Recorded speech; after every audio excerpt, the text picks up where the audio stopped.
그게 혼자서 한 3, 4년 도전하다 보니까 뭐 색감도 바꿔보고 뭐 컨셉도 바꿔보고 여러 가지 해봤는데 사실상 모두가 실패로 돌아가는 게 가장 큰 계기가 됐어요. 그래서 이대로는 솔직히 혼자서 고집을 하기보다는 누군가의 도움이 필요하지 않을까 생각을 했는데, 다른 사람들은 자존심이 너무 세기 때문에 누구한테 물어보거나 누가 나를 알려주는 거에 대해서 되게 배타적이란 말이야. 그렇죠. 네가 뭔데 나를 알려줘? 근데 나는 사실 그거는 아니라고 봐. 이게 내가 좋아하고 내가 잘하는 사진이 따로 있고, 정말 잘 팔리는 사진은 또 완전 별개의 문제이기 때문에 내가 못하는 건 당연히 배워야지. 내 자존심 지키겠다고 그거 계속 안 배우고 버티다 보면 그냥 계속 끝없이 추락하는 거고, 그러다 보면 뭐 나중에 카메라를 취미로라도 유지할 돈조차 없어지는 거지. 나는 이게 주업이니까, 부업이 아니고. 그래서 그게 가장 컸던 거야. 일단은 오늘은 형이 저한테 도움을 요청했는지 그거에 대해서 말을 해주면 되고, 나가도 되는 것들만 안 나가도 될 게 있나? 다 네, 괜찮죠. 나는 완전 이거 솔직하게 얘기할 거거든. 왜냐하면 이렇게 선행이 돼야 그 다음도 솔직히 내가 이렇게 해도 될까라는, 아마 나랑 똑같은 입장의 사람들이 많을 텐데 그거에 대한 내가 선행이 돼야 이 사람들도 뭔가 되는구나, 해도 되겠구나, 막 그런 출발이 되는 거라. 도움을 요청드린 이유는 이게 사진을 하다 보니까 내가 좋아하는 사진이 있고 남들이 좋아해주는 사진이 있는데, 남들이 좋아해주는 사진에는 또 두 가지가 있어요. 하다 보니까 일단 나랑 같은 부류의 포토그래퍼들이 좋아하는 사진, 그리고 나의 타겟층이 좋아하는 사진. 근데 나는 이거를 어떤 그 타겟을 정확하게 잡지 못하고 그냥 오로지 내가 좋아하는 사진에만 집중해서 일을 하다 보니까 어느새 이제 그 타겟층을 놓치고 정작 내 작업에만 몰두하고 있다는 생각을 들어. 그게 내 요새 하락세의 이유라고 생각을 하거든.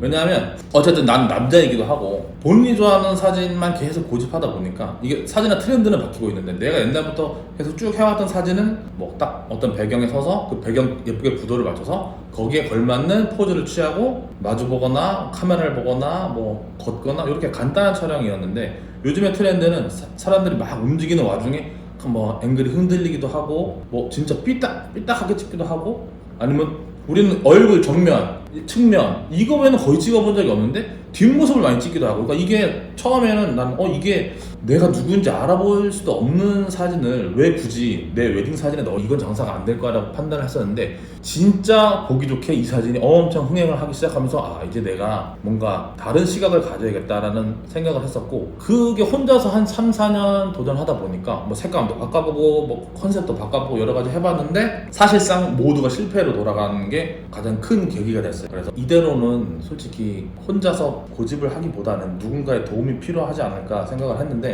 뭐 제주도에서 일하는 이 업종 종사자들은 다 같이 동의를 하겠지만 셔터프레서라는 업체가 솔직히 가장 많은 고객층을 확보하고 있고, 그런 면에서 누가 봐도 도움을 요청할 대상은 딱 여기가 됐던 거라서, 그래서 조심스럽게 이렇게 요청을 드렸던 거예요. 형 그냥 말 편하게 해요. 말 그래야 더 나을 것 같아요. 그게 계기가 됐던 거지. 사실은 이거는 자기 객관화가 정말 중요한 거거든. 사진하는 사람들은 자존심이 너무 세기 때문에 누구한테 물어보거나 누가 나를 알려주는 거에 대해서 되게 배타적이란 말이야. 그렇죠. 네가 뭔데 나를 알려줘? 근데 나는 사실 그거는 아니라고 봐. 이게 내가 좋아하고 내가 잘하는 사진이 따로 있고, 정말 잘 팔리는 사진은 또 완전 별개의 문제이기 때문에 내가 못하는 건 당연히 배워야지. 내 자존심 지키겠다고 그거 계속 안 배우고 버티다 보면 그냥 계속 끝없이 추락하는 거고, 그러다 보면 뭐 나중에 카메라를 취미로라도 유지할 돈조차 없어지는 거지. 나는 이게 주업이니까, 부업이 아니고. 그래서 그게 가장 컸던 거야. 2016년에 제가 처음 왔는데 그때는 거의 우러러보는 그런 대상이 어떻게 보면 그때 엄청 컸죠. 장사 잘 됐으니까. 그렇죠. 저는 그게 엄청 궁금하거든요. 궁금하다기보다는 약간 그런 게 있었어요. 제주도가 제가 그 당시 엄청 잘 됐죠. 잘 되는 걸 계속 유지할 수 있지 않았을까. 대부분의 업종들은 거의 그런 경우가 굉장히 많다고 저는 생각을 하는데, 근데 전 진짜 특이하게도 이 제주도 시장만큼은 그러기가 쉽지 않다. 그치. 제가 겪어본 바로는 그렇다고. 그거에 대해서 어떻게 생각하는지도 궁금하고, 형이 그 과거에 그러면은 어떤 노력을 해서 거기까지 올라갈 때까지 엄청 어려웠겠죠, 당연히. 그런 노력이 있었을 텐데 그것도 말해주면 좋을 것 같아요. 그 당시에는 제주도의 이제 사진 시장 자체가 지금처럼 엄청나게 막 다량의 인원이 있는 것도 아니고 약간 소량의 인원이 다수의 그 손님을 끌고 가는 입장이었고, 그리고 대부분 그 당시에 활동하시던 분들은 솔직히 뭐 웨딩 스튜디오 출신이거나 아니면 사진이 어떤 뭐 광고든 패션이든 뭐든 다른 분야의 현업 사진가로 일을 하다가 웨딩으로 전환한 케이스가 많지 않았고, 대부분 취미 사진가에서 아니면 혼자서 독학으로 그냥 웨딩 손님을 받아서 이렇게 했던 경우가 많기 때문에 나는 유리했던 게 서울에서 스튜디오를 오래 일했으니까 뭐 손님을 대하는 방법이나 포징을 하는 방법이나 뭐 기본적인 거는 다 이제 클래식을 가지고 기반을 다졌기 때문에 그 당시에 그런 인원이 많이 없었단 말이야 제주도에. 그래서 내가 아무래도 조금 더 편하게 입성할 수가 있어요. 그리고 그 당시에 그 장사가 잘 되던 업체들이 현재까지 남아있는 경우가 거의 없어. 그렇죠, 거의 없죠. 이게 나는 어떻게 보냐면 그 당시에 모든 마케팅은 창구가 블로그였단 말이야. 그렇죠. 그러다가 한 2, 3년 후에 인스타그램이 생기고 인스타그램으로 이 전환이 되면서 광고의 어떤 그 통로가 그러면서 인스타그램이 적응을 못하거나 인스타그램의 알고리즘을 못하거나 그리고 아니면 이제 꾸준히 오는 손님에 의해서 나는 더 이상 새로운 걸 개발하지 않아도 돼 라는 마음을 먹었던가 뭐 그런 이유 때문에 발전이 멈췄다고 생각을 하는 거지. 그럼 형이 제주도 처음에 언제 왔어요? 2014년? 4년? 15년인가? 14년 1월에. 그러면은 그럼 그 전에 웨딩 촬영을 얼마나 했어요? 이 현업에서? 현업? 하진 일을? 5년 했죠 5년. 5년? 그럼 어쨌든 5년 동안 하고 한 제주도 와서 한 거의 한 2년 만에 엄청 올라간 거네. 그렇죠. 그 당시 잘 되던 다른 작가님들도 거의 그래요? 아니면은 아닌 경우가 대부분이었지.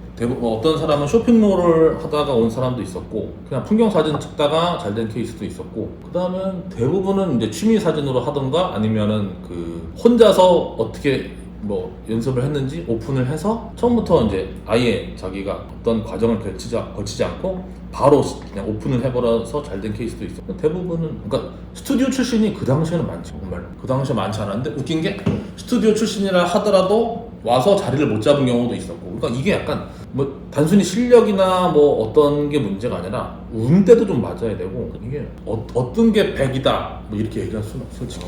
그러면은 형이 어쨌든 그 당시 엄청 잘 됐잖아요. 근데 저는 어차피 17년도부터 프랑스를 갔기 때문에 정확하게 제주도 상황을 잘 모르거든요.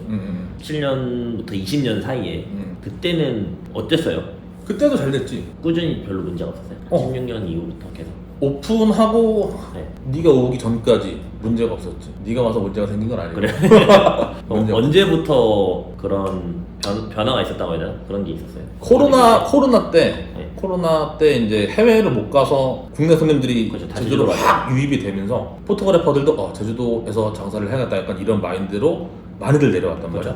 그러면서 이제 그 뭐 실력 있는 사람들도 많이 내려왔고 여러 사람이 모이다 보니까 단가 경쟁에서 나는 기존에 내가 찍던 단가가 이만큼인데 대부분 시작 단가를 이렇게 낮게 잡으니까 이 와중에도 나보다 싼데 실력 있는 사람들이 보여서 아무래도 손님이 그쪽으로 쏠렸다고 나는 생각을 하는 거지. 이게 그리고 약간 그런 것도 있어. 이게 오래된 업체가 있으면 저기는 역사와 전통이 있는 업체 이런 거보다 약간 좀 신선도가 떨어지는 업체라는 인식이 좀 있어서 저는 그것도 있거든요.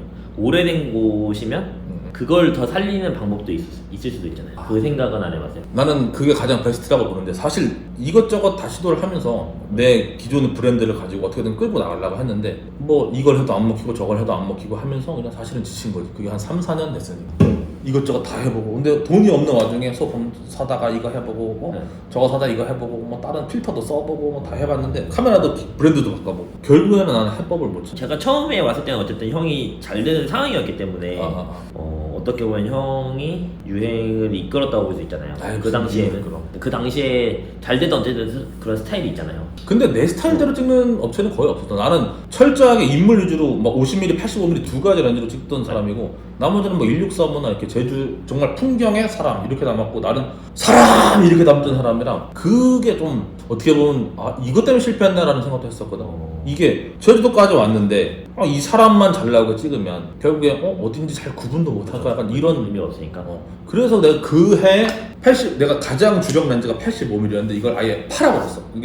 이걸 두고 안 쓰는 게 아니라 아예 팔아버리고 2470 하나로 다 찍기 시작한 거지. 왜냐하면 나도 뭔가 화각의 변화를 좀 주려면 어쨌든 내 손 안에 이거 하나만 있어야 되는데 2470이면 23mm에서 70mm까지 모든 전환이 가능하니까. 그리고 나는 개인적으로 그 23mm보다 더 밑에 광각을 잘 못 찍어서 그 당시에 그래서 그냥 2470이 안상맞죠. 그러면 형이 그런 다양한 시도를 했다고 했잖아. 20년도부터 할 때 당시에 뭔가 유행하던 그런 스타일이 있을 거 아니에요. 그렇지. 제가 생각할 때는 어쨌든 이게 트렌드라는 게 있으니까 그렇게 해볼 생각은 따로 안 했어요. 이게 진짜 어려운 건데 내가 좋아하는 어떤 사진에 대한 기준이 있잖아. 내가 좋아하는 사진의 색감이 있고 근데 내가 생각하기에 예쁘지 않은 색감을 내가 예쁘다고 끌어서 낼 수가 없는 거야.